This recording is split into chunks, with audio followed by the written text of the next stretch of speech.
Rule of thumb. Now, rule of thumb is something that's generally accepted as an approximation.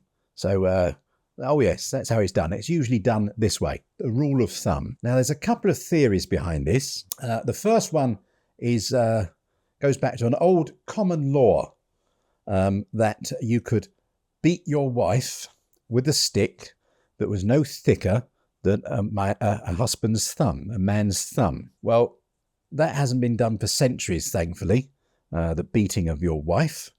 But in America, believe it or not, rule of thumb does go. Now, I've got my notes down here, and I've got them because I've got some facts from America. Some people think it originates in the UK, the rule of thumb. The only evidence I can actually find dates back to 1824 in Mississippi, and then again in 1868 in North Carolina. And that was a man was allowed to beat his wife with a rod or a stick no thicker than a man's thumb, and in one case, no thicker than the judge's thumb. Now, wife beating has been illegal in both the UK and the USA for several centuries, but some cousins in the US, some of the judges in the US, interpreted the old law of moderate correction a little differently.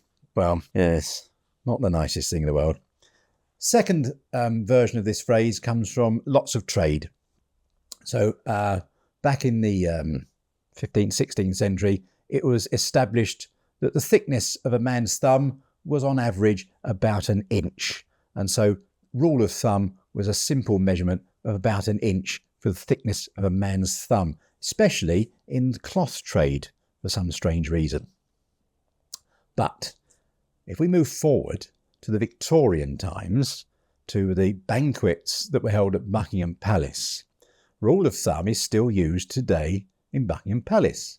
The vast banquet table would be set up, and the same person would go along the table measuring where to put the plate and the knives and the forks with his thumb.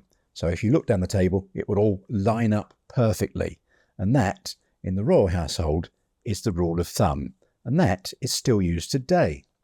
And incidentally, it was Queen Victoria herself who decreed that most people, when they're sat at the dinner table, just need 18 inches to sit as width to sit at the table.